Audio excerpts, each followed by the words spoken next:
Venid, oíd todos los que teméis a Dios, y contaré lo que ha hecho mi alma.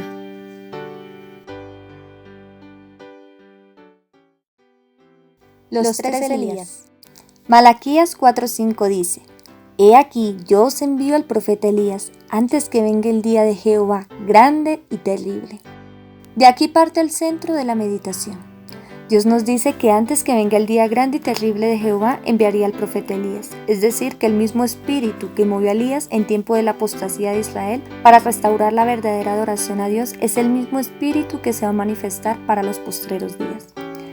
Pero vamos a analizar a cada uno de los tres Elías en tiempos diferentes, pero en situaciones similares. El primer Elías fue un profeta de Dios. Su peor enemiga era una mujer llamada Jezabel, esposa de Acab, rey de Israel.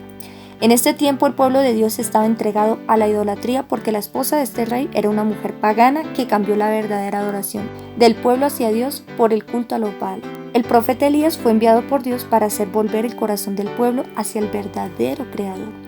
En este tiempo la persecución hacia el pueblo por parte de esta mujer como instigadora y del rey como ejecutor hizo que muchos de los profetas de Dios fueran muertos, hasta el punto de que Elías pensó que solo él había quedado. Pero sabemos la historia, que habían 7,000 rodillas que no se habían doblado ante Baal. En medio de la oscuridad de este tiempo había un pueblo que servía al único Dios verdadero. Y conocemos el final de esta historia. Cómo Dios a través de Elías hizo que el pueblo reconociera cuál era el verdadero Dios. La mujer que tanto daño hizo tuvo su retribución y luego que Elías cumplió su labor fue más adelante trasladado vivo al cielo, porque Dios lo vio con vestiduras blancas, listo para formar parte de sus cortes celestiales. El segundo Elías, Juan el Bautista. Este hombre, profeta de Dios, fue enviado a preparar el camino del Hijo de Dios, el cual estaba a punto de establecer su reino, pero su reino de gracia en el corazón de los hombres. La condición del pueblo no era más favorable que en el tiempo de Elías. Si bien no adoraban a los Baales, los dirigentes del pueblo se exaltaban a sí mismos y de cierta manera esto se había convertido en idolatría, porque aunque decían adorar al verdadero Dios, en realidad no lo conocían. Antes cada uno buscaba su propia gloria y ni entraban ellos al reino de Dios y tampoco dejaban entrar a quienes querían. Cristo, como imagen visible de Dios, vino para mostrar a la humanidad el verdadero sentido del Evangelio. Pero antes de eso, Juan el Bautista había de preparar los corazones del pueblo para que cuando Cristo se manifestara, éste estuviera dispuesto a recibirlo. Cristo mismo lo reconoció como aquel Elías que había de venir. Pero ahora miremos las condiciones en las cuales se encontraba rodeado este profeta y la similitud con el primer Elías. Sabemos que también tenía una enemiga acérrima, mujer de Herodes, rey de Judea. Juan denunciaba el adulterio que había en medio de esta unión. Y esto desató el odio hacia él, sobre todo de la mujer adúltera, pues Herodes, al igual que el rey Acab, eran mayormente influenciados por las mujeres que tenían al lado. Veamos que las que estaban detrás de la destrucción de estos profetas en sí eran aquellas mujeres paganas y adúlteras, pero que eran ellos los que ejecutaban las órdenes, y fue así como finalmente acallaron la voz de Juan el Bautista, decapitándolo en la cárcel. Este profeta preparó el camino para que el Hijo de Dios abriera las puertas de la gracia a todo aquel que quisiera entrar. Acabó su carrera, fue fiel hasta la muerte y de seguro le está preparada la corona de vida prometida a todos aquellos que mueren en Cristo. Tercer Elías, el remanente. Malaquías nos dice que Jehová enviaría al profeta Elías antes que llegara el día grande y terrible. Ciertamente este día es cuando Cristo vuelva por segunda vez, a dar a cada uno según sus obras. El mismo espíritu que movió al primer y segundo Elías será el espíritu que mueva al pueblo remanente de Dios para estos postreros días. Ahora vamos a analizar las condiciones de estos últimos Elías, quienes recibirán esa doble porción del espíritu tal cual lo pidió Eliseo. Apocalipsis habla de una mujer ramera, la cual está embriagada con la sangre de los santos del Altísimo, pero también habla de un poder político que hará que esta mujer cumpla su propósito. Veamos que las condiciones que rodearon a los dos profetas de Dios serán las mismas que van a tener que afrontar el remanente para el fin del tiempo, pero esta vez vamos a reunir los dos casos. Primero, Jezabel era una mujer pagana. Esta mujer de Apocalipsis también surge del paganismo. Bajo el manto de un cristianismo falso, Satanás se introducía en la iglesia para corromper la fe de los creyentes y apartarlos de la palabra de verdad. La mayoría de los cristianos consintieron al fin en arriar su bandera y se realizó la unión del cristianismo con el paganismo. Aunque los adoradores de los ídolos profesaban haberse convertido y unido con la iglesia, seguían aferrándose a su idolatría y solo habían cambiado los objetos de su culto por imágenes de Jesús y hasta de María y de los santos. Segundo, la mujer de Herodes fue una mujer adúltera. La mujer de Apocalipsis también adulteró, es decir, apostató de su fe. Recordemos que una mujer en profecía representa una iglesia y el hecho de que sea una mujer adúltera quiere decir que es una mujer que ha apostatado de su fe, que se ha olvidado del Creador. Se acusa además a Babilonia de haber tenido relaciones ilícitas con los reyes de la tierra. Por su alejamiento del Señor y su alianza con los paganos, la iglesia judía se transformó en ramera. Roma se corrompió de igual manera al buscar el apoyo de los poderes mundanos y por consiguiente recibe la misma condenación. Se dice que Babilonia es madre de las rameras. Sus hijas deben simbolizar las iglesias que se atienen a sus doctrinas y tradiciones y siguen su ejemplo sacrificando la verdad y la aprobación de Dios para formar alianza ilícita con el mundo. Tercero, estas mujeres eran directamente las más interesadas en destruir a los siervos de Dios. De la misma manera, la mujer del Apocalipsis es la que hace guerra contra los santos para vencerlos. En el siglo XIII se estableció la más terrible de las maquinaciones del papado, la Inquisición. El príncipe de las tinieblas obró de acuerdo con los jefes de la jerarquía papal.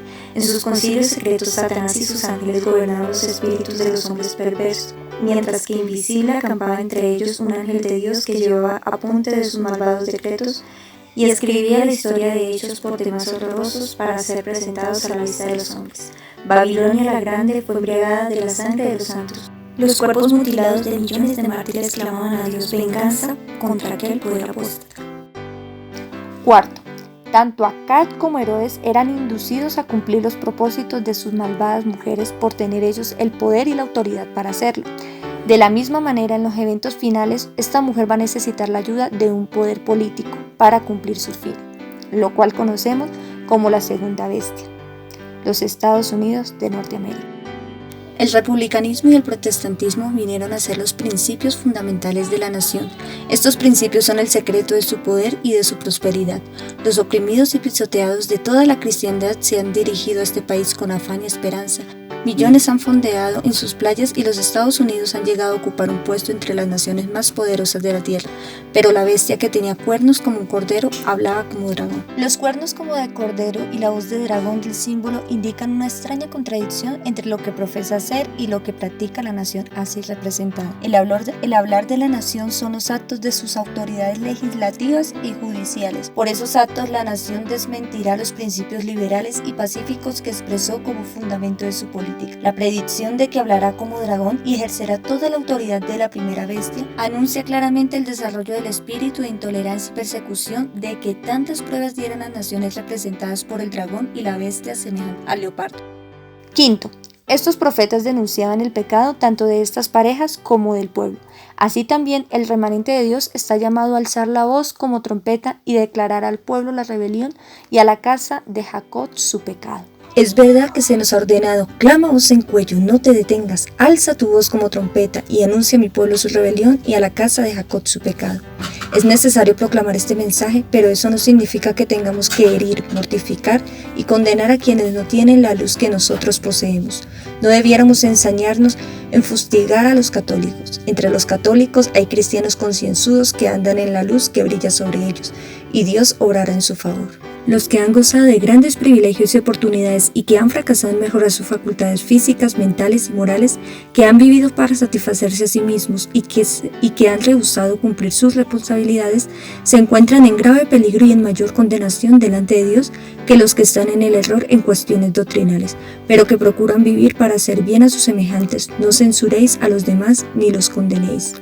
Sexto, la finalidad de la obra de estos siervos era hacer volver el corazón del pueblo hacia Dios y preparar los corazones de los hombres para adorar y recibir al verdadero Dios. De la misma manera, el mensaje de los tres ángeles para este tiempo quiere restaurar la verdadera adoración, que es el tema de la deidad, Padre e Hijo como aquellos únicos seres que deben recibir adoración por parte de todo lo creado, desde los seres celestiales hasta nosotros, seres terrenales, y la adoración en el verdadero día santificado por Dios, sello de su creación, donde le reconocemos como dueño y creador de todo y autor de nuestra redención. Los 3 ángeles de Apocalipsis 14, representados como volando por en medio del cielo, simbolizan la obra de aquellos que proclaman los mensajes de los ángeles primero, segundo y tercero. Están unidos, las evidencias de la verdad permanente y siempre viva de estos grandes mensajes que tanto significa para la Iglesia, que han despertado tan intensa oposición de parte del mundo religioso, no están extintas. Satanás trata constantemente de arrojar sombra alrededor de estos mensajes para que el pueblo de Dios no discierna claramente su significado, su tiempo y lugar, pero estos mensajes viven y han de ejercer su poder sobre nuestra experiencia religiosa mientras dure el tiempo. Ahora mismo es el tiempo en que debemos trabajar en los países extranjeros, cuando los Estados Unidos, el país de la libertad religiosa, se une con el papado para forzar la conciencia y obligar a los hombres a honrar el falso día de reposo. Los habitantes de todo país del globo serán inducidos a seguir su ejemplo. Nuestros hermanos no están despiertos ni a medias para hacer todo lo que pueden, con las comodidades que tienen a su alcance para extender el mensaje de amonestación. Séptimo, el final de estos 2 profetas fueron diferentes. Si bien los 2 cumplieron con el propósito al cual fueron llamados, uno tuvo que morir y el otro fue trasladado vivo al cielo. Esto representa a los 2 grupos que van a vivir en el último tiempo, aquellos que tendrán que enfrentarse con la ira de la mujer ramera y las políticas de la nación. Algunos tendrán que sellar el testimonio con su sangre, pero otros serán sellados para que nada ni nadie los dañe y estén en pie hasta que Cristo vuelva. Cuando los defensores de la verdad se nieguen a honrar el domingo, unos serán echados en la cárcel, otros serán desterrados y otros aún tratados como esclavos. Ante la razón humana, todo esto parece ser ahora imposible, pero a medida que el espíritu refrenador de Dios se retire de los hombres y estos sean dominados por Satanás, que aborrece los principios divinos, se verán cosas muy extrañas. Muy cruel puede ser el corazón humano cuando no está animado del temor y del amor de Dios. El Señor envía al pueblo una verdad especial para la situación en que se encuentra. ¿Quién se atreverá a publicarla? Él manda a sus siervos a que dirijan al mundo el último llamamiento de la misericordia divina. No pueden callar sin peligro de sus almas. Los embajadores de Cristo no tienen por qué preocuparse de las consecuencias. Deben cumplir con su deber y dejar a Dios los resultados. Por último, vemos que estos 2 hombres, tanto Elías como Juan el Bautista, eran siervos fieles y adoradores del verdadero Dios, guardadores de sus mandamientos y tenían el don de la profecía. También el remanente será un pueblo peculiar, destacado por su perseverancia y fe, que guardan los mandamientos de Dios y tienen el testimonio de Jesús, que es el espíritu de la profecía. Hermanos, Cristo está a las puertas, pero antes de venir está realizando una maravillosa obra y es la de preparar un pueblo bien dispuesto para que le reciba. Tú puedes ser parte de aquel remanente que Dios ha separado como pueblo especial. Solo cree en Cristo, decídete a vivir con Él, entrégale el trono de tu corazón y permite que establezca su reino de gracia en Él. Al final, sea que vivamos o sea que muramos, del Señor somos. Y ha preparado cosas que ojo no vio, ni oído yo, ni ha subido a corazón de hombre a todos los que aman su venida. Dios y su Hijo amado te bendigan grandemente y recuerda siempre que Cristo vuelve pronto. Prepárate. Aunque afligida yo y necesitada, Jehová pensará en mí. Mi ayuda y mi libertador eres tú. Dios mío, no te tardes.